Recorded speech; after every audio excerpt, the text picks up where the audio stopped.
مزید ویڈیوز پانے کے لیے ہمارے چینل کو سبسکرائب کریں اور بیل آئیکن کو پریس ضرور کریں۔ السلام علیکم ورحمۃ اللہ وبرکاتہ۔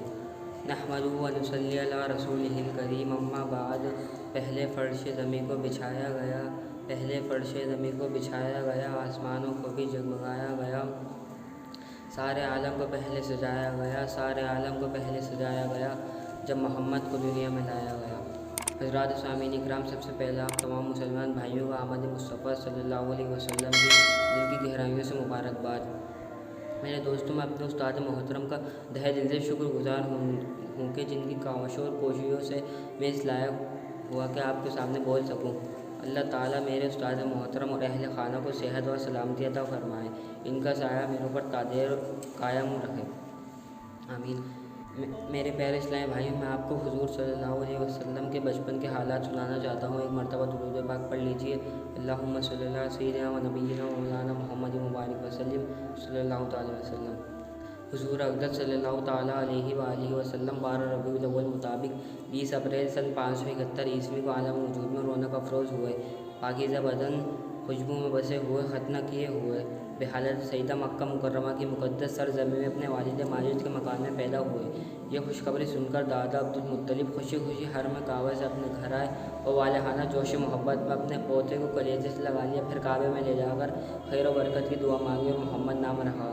جس مقام میں حضور اقدس صلی اللہ تعالیٰ علیہ وآلہ وسلم کی ولادت ہوئی، تاریخ اسلام میں اس مقام کا نام مولد النبی ہے۔ یہ بہت ہی متبرک مقام ہے۔ میرے پیارے اسلامی بھائیوں، سب سے پہلے حضور صلی اللہ تعالیٰ علیہ وآلہ وسلم نے ابو لہب کی لونڈی حضرت صوبیہ کا دودھ نوش فرمایا، پھر اپنی والدہ ماجدہ کے دوسرے سیراب ہوتے رہے۔ پھر حضرت حلیمہ سعدیہ آپ کو اپنے ساتھ لے گئیں اور اپنے قبیلے میں رکھ کر آپ کو دودھ پلاتے رہیں، اور انہیں کے بعد آپ کا دودھ پینے کا زمانہ گزرا۔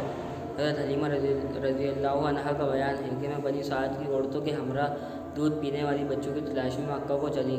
اس سال عرب میں بہت سخت کال پڑا تھا، میری گود میں ایک بچہ تھا، مگر فاقے کی وجہ سے میری چھاتیوں میں اتنا دودھ نہیں تھا جو اس کو کافی ہو سکے۔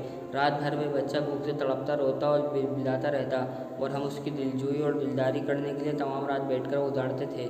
ایک اونٹنی بھی ہمارے پاس تھی، اس کے بھی دودھ نہ تھا۔ مکہ مکرمہ کے سفر میں میں جس خچر پر سوار تھی وہ اس قدر لاغر تھا کہ قافلے والوں کے ساتھ نہ چل سکتا تھا۔ میرا ہمراہ بھی اس سے تنگ آ چکے تھے۔ بڑی بڑی مشکلوں سے یہ سفر طے ہوا۔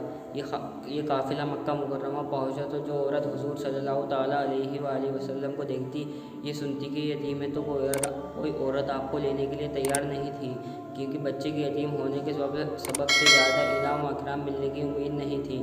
ادھر حضرت حلیمہ سعدیہ کی قسمت کا ستارہ ثریا سے بلند اور چاند سے زیادہ روشن تھا۔ ان کی دودھ کی کمی ان کے لیے زیادتی کا ذریعہ بن گئی، کیونکہ دودھ کم دے کر کسی نے آپ کو اپنا بچہ دینے کو گوارا نہ کیا۔ حضرت حلیمہ نے اپنے شوہر سے کہا، یہ تو اچھا معلوم ہوتا ہے کہ میں خالی ہاتھ ہی چلوں، اس سے تو بہتر یہی ہے کہ میں اس یتیم کو لے چلوں۔ شوہر نے منظور کر لیا۔ حضرت حلیمہ اس درری یتیم کو لے آئیں، جس سے صرف حضرت حلیمہ اور حضرت آمنہ ہی گھر میں نہیں بلکہ کائنات عالم کے مشرق و مغرب میں اجالا ہونے والا تھا۔ خداوند قدوس کا فضل عظیم ہی تھا کہ حضرت حلیمہ کی سوئی قسمت بیدار ہو گئی۔ سرور کائنات ان کی آغوش میں آ گئے، اپنے خیمے میں لے جا کر دودھ پلانے بیٹھی تو باران رحمت کی طرح برکات نبوت کا ظہور شروع ہو گیا۔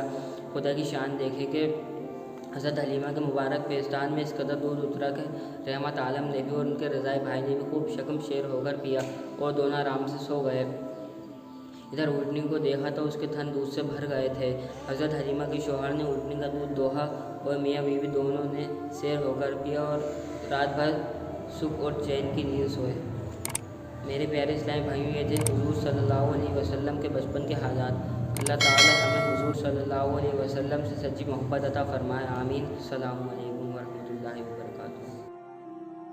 میرے پیارے دوستوں، اگر آپ کو یہ ویڈیو اچھی لگے تو لائک، شیئر اور میرے مولوی صاحب کے چینل کو سبسکرائب ضرور کریں۔